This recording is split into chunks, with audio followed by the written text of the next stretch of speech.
राधे राधे। सतगुरुदेव भगवान की जय। आज हम अपने कृष्ण कथा का प्रसंग श्री कृष्ण जन्म अवतरण को आगे बढ़ाएंगे। सुनिए। ब्रह्मा जी के द्वारा भगवान कृष्ण के मित्र तथा बछड़े चोरी करने के बाद भगवान कृष्ण ने वैसे ही ग्वाल बाल तथा बछड़ों के रूप में अपना विस्तार किया। तब वे ग्वाल बाल तथा बछड़े विष्णु रूप में परिवर्तित हो गए, जिससे यह स्पष्ट हुआ कि वे सब वास्तव में कृष्ण के विस्तारित रूप हैं, अर्थात कृष्ण जी के विस्तार हैं। ब्रह्मा जी ने प्रार्थना की, यह समझना चाहिए कि जब मैं ब्रह्मा, जो कि इस ब्रह्मांड का सर्वोपरि जीव हूँ, पूर्ण पुरुषोत्तम भगवान के बालक जैसे दिखने वाले शरीर को समझ नहीं सकता, तो फिर अन्यों की तो बात ही क्या है। जब कृष्ण, बलराम तथा ग्वाल बाल ताल वन में पके फल एकत्रित करने के लिए प्रविष्ट हुए, तब वे घेनकासुर ने उन पर हमला किया।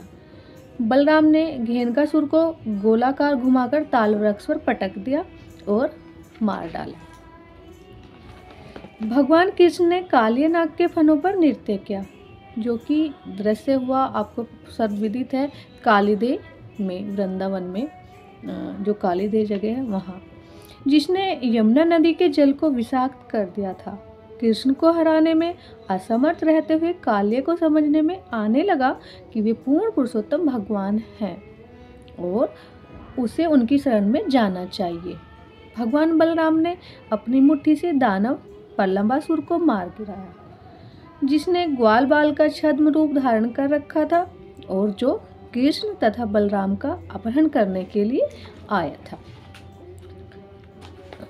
ग्वाल बालों ने कहा, प्रिय कृष्ण तथा बलराम, हम अभी इस प्रज्वलित दावाग्नि से जल रहे हैं। हम आपके चरण कमलों की शरण ग्रहण करना चाहते हैं। हम जानते हैं कि आप हमें इस महान संकट से बचा सकते हैं। तब कृष्ण सभी ज्वालाओं को निकल गए, जो आज भी वृंदावन में बिहारी जी मंदिर के पास ही, बिहारी बगीचा के पास दावानल कुंड स्थित है। कभी वृंदावन जाना हो तो दर्शन कीजिएगा। वृंदावन के ग्वाल बाल भगवान कृष्ण के साथ खेलते हुए उन्हें अपना मित्र मानते थे। कुछ लड़कों ने अपनी बांसुरी बजाई तो कुछ ने बंदरों की नकल उतारते हुए मुंह बनाया। ये ग्वाल बाल अनेक जन्मों के पुण्य कर्म का फल संचय करने के कारण पूर्ण पुरुषोत्तम भगवान का संग पाने में सक्षम हुए। जितने भी ग्वाल बाल या गोपिकाएं हुई, वो कोई साधारण नर पुरुष नहीं थे। वो भगवान श्री कृष्ण के अनन्य भक्त थे, जिसके कारण ही उन्हें भगवान जी का सानिध्य उनके बाल रूप में, उनके संग, उनके सखा रूप में या गोपी रूप में या वात्सल्य भाव में मिला। कंस के आदेश पर केशी असुर ने घोड़े का रूप धारण किया और उसने वृंदावन में प्रवेश किया, जिसे वहाँ के सारे निवासी भयभीत हो गए। केसी के द्वारा चुनौती दिए जाने पर कृष्ण ने उसे युद्ध किया और उसका भी संहार कर दिया। अभी देखिए श्री कृष्ण ने अपनी बाल्यावस्था में कितने राक्षसों और कितनी लीलाएं की। सांदीपनी मुनि कृष्ण तथा बलराम जी को शिक्षा दे रहे हैं। भगवान श्री कृष्ण के गुरु माने गए हैं सांदीपनी ऋषि। वे हर एक विषय को केवल एक बार सुनकर समझ लेते थे। इस प्रकार एकाग्रता को उन्होंने 64 दिन में उतनी ही कलाएं तथा कौशल सीख ली। कृष्ण ने समुद्र से कहा, सुनिए क्या कहा, कुछ समय पहले तुमने हमारे गुरु के पुत्र को डुबा दिया है, क्योंकि सांदीपनी ऋषि जी के जो पुत्र थे उनको डुबा दिया था, समुद्र में डूब गए थे। तो मैं तुम्हें आदेश देता हूँ कि तुम उसे वापस लौटा दो।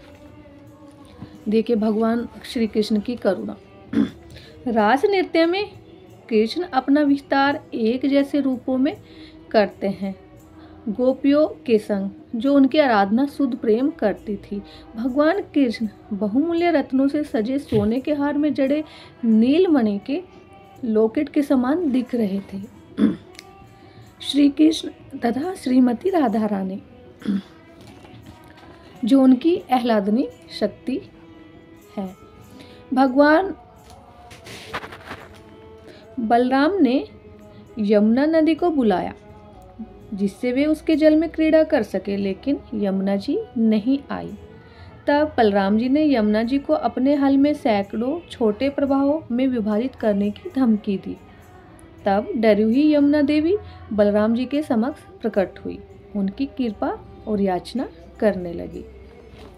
जब उनके प्रिय कृष्ण अक्रूर के साथ रथ पर सवार होकर वृंदावन से प्रयाण करने की तैयारी कर रहे थे, तब गोपियों ने उन्हें जाने से रोकने के लिए देवताओं के कुछ प्राकृतिक आपत्ति खड़ी करने की प्रार्थना की, जिससे कि भगवान श्री कृष्ण वृंदावन से ना जा सके।